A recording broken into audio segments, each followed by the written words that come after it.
எல்லாருக்கும் வணக்கம். நிறைய பேர் என்ன சொல்லுவாங்கன்னா, நான் தினந்தோறும் கோயிலுக்கு போகிறேன், நிறைய விளக்கு போடுறேன், ஆனால் எனக்கு ஏற்படக்கூடிய முன்னேற்றம் நான் நினைக்கக்கூடிய முன்னேற்றம் இல்லைன்னு நினைப்பாங்க. இதுக்கு ஒரு சின்ன வழி இருக்குது. என்ன விஷயம்னா, இறைவனை எங்கெல்லாமோ தேடிட்டு இருக்கும்போது மனுஷருக்குள்ளே எங்கே தேடுறோன்னா அவரோட மனத்துக்குள்ளே தான்.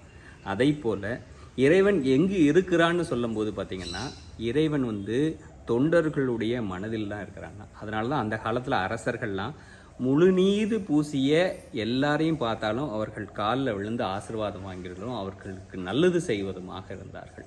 அதாவது அந்த காலத்தில் ஒவ்வொரு வீட்லேயும் சாப்பாடு செஞ்ச உடனே யாராவது சிவனடியார்கள் இருக்கிறீங்களா, பசியார இருக்கிறீங்களான்னு உணவு கொடுத்ததுக்கு அப்புறம்தான் அடுத்த அவங்களே சாப்பிடுவதாக இருந்தது.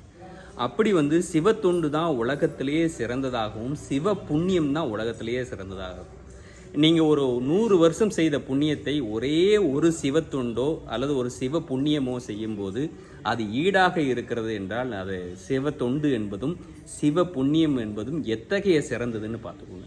அதனால் உங்கள் வீட்டில் ஏதாவது ஒரு சந்தோஷமான நிகழ்வு நடக்க வேண்டும் அல்லது நான் ஒரு நல்ல நிகழ்வு எங்கள் வீட்டில் நடந்து இருக்கிறது அப்படின்னா அந்த தினங்களில் நீங்கள் வீட்டில் என்ன செய்யலான்னா, தொண்டர்களை கூட்டு தேவார திருவாசக முற்றோதுதல்னு சொல்லுவாங்க. அதாவது தேவார திருவாச பாடல்களை முழுவதுமாக அன்று முழுவதுமாக பாடுவாங்க. அன்னைக்கு பாடக்கூடிய சிவனடியார்களுக்கு தொண்டு செய்து அவர்கள் பாதத்தை கழுவி அதை போல அவர்களை வணங்கி அவர்களுக்கு அமுது செய்வித்து, அமுதுன்னா நல்ல விதமாக சாப்பாடு செய்விச்சு நம்ம வீட்டில் தேவார திருவாசகம் பாடினாலே அங்கு இறைவன் வருவதாக இருக்கிறது. ஏன்டா ஒரு மனிதன் பாடிய பாட்டுக்கு செவி கொடுத்து கேட்டான் இறைவன் என்றால் அது தேவார திருவாசக பாடல் தான். இன்னைக்கும் இருக்கு. அவர் பாடிய பாடலுக்காக தங்க காசு கொடுத்த இடம் இருக்கு, அவர் பாடிய பாடலுக்காக கதவு திறந்தது இருக்கிறது. இப்படி அதிசயங்கள் நிகழ்ந்தது இந்த தமிழ் பாடல்களை கேட்டுத்தான்.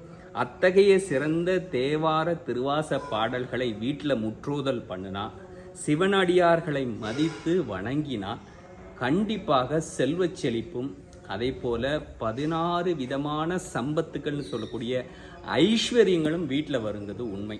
அதனால் எளிமையான வழி இதெல்லாம். நம்ம சாப்பிட்றோம் ஒரு நாள் உணவு, அதே போல் ஒரு 25 தேவார திருவாசக பாடக்கூடிய அடியார்களை வீட்டுக்கு கூப்பிட்டு தேவார திருவாசக முற்றுதல் பண்ணி நாமும் அதில் கலந்து கொண்டு அன்று முடிந்த வரை தேவார திருவாசகத்தை பாடினால் அந்த வீட்டில் இருக்கக்கூடிய அந்த தெய்வீக ஒளியானது, தெய்வீக சத்தமானது நமக்கு நன்மையை பயக்கும் என்றது சத்தியமான உண்மை. அது உலகத்தில் சிறந்த புண்ணியமாகும். அதனால் வீட்டில் அடியார்களை கூப்பிட்டு தேவார திருவாசகம் பண்ணுவோம்.